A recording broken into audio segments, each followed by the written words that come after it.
What I would just say is this. I roll out of bed. I have people attacking me from all angles.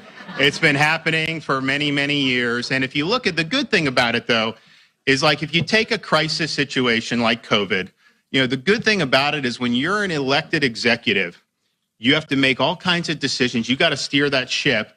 And the good thing is that the people are able to render a judgment on that, whether they reelect you or not. And I'm happy to say, in my case, not only did we win re-election, we won with the highest percentage of the vote that any Republican governor candidate has in the history of the state of Florida.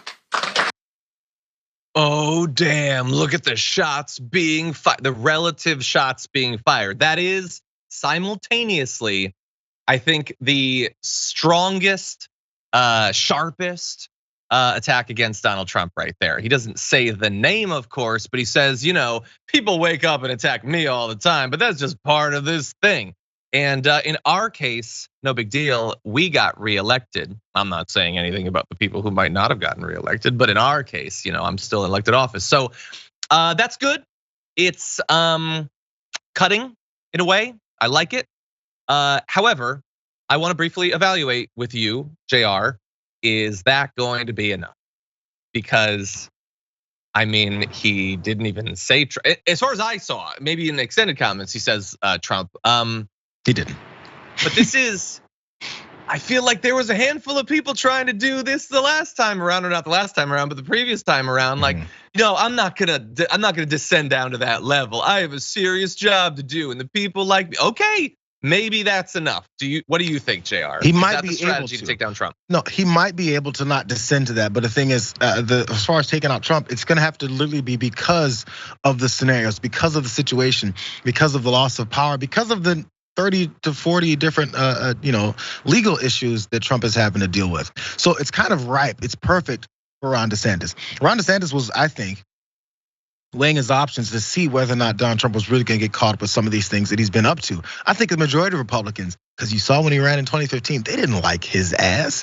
And then after he started winning, after people started coalescing around, they're like, I guess I'll follow too. They were the sheep that jumped on board and they became MAGA. Now that they think MAGA is not really the power structure anymore that can win, that's the bottom line, it turns into let's find a different option. And he thinks he's the one.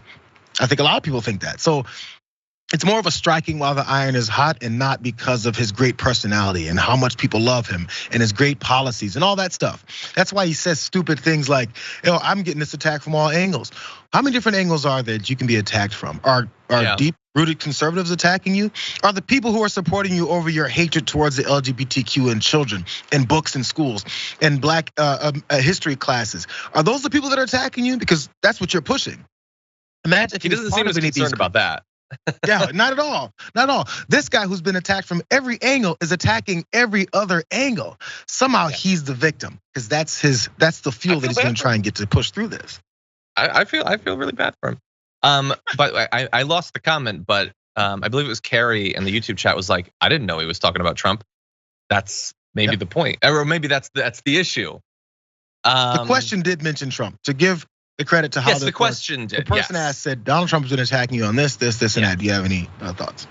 Yes, exactly. So the people in the room, it was clear, and so when they cheer at the end of it, it's clear that they like those attacks. But of course, they're going to a DeSantis speech. They're DeSantis supporters at this point. It's just, is that how you peel off Trump supporters, who he'll need to win the primary? We'll see. So this is largely in response to that question to Trump made campaign appearances, if they can be called that. They were very small in New Hampshire and South Carolina. He said that DeSantis would be disloyal if he ran for the Republican nomination. It's just such a stupid way to pitch it. Oh, that's so pathetic. Don't do it, it would be disloyal. Oh, big alpha here. Anyway, he also he attacked DeSantis' record on COVID-19, and we're gonna have more of that in a bit.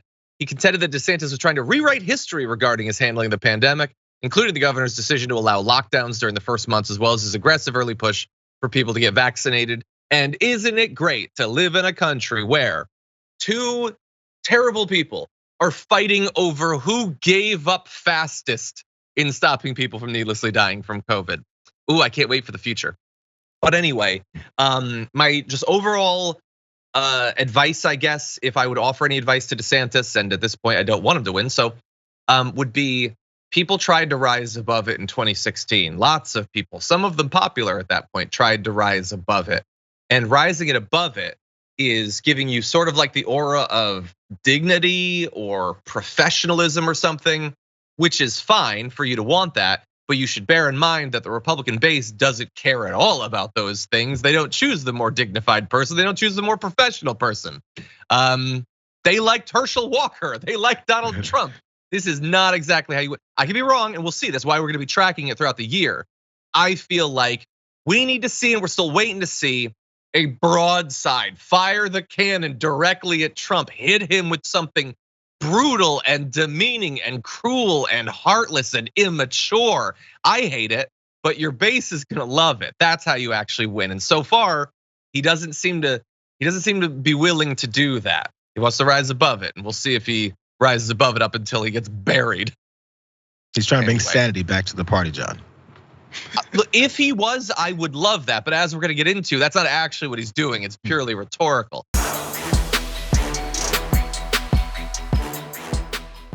For more political news breakdowns, interviews, stories of activism, and me trying my hardest to care about the occasional big celebrity news story, subscribe to our YouTube channel at youtube.com/thedamagereport.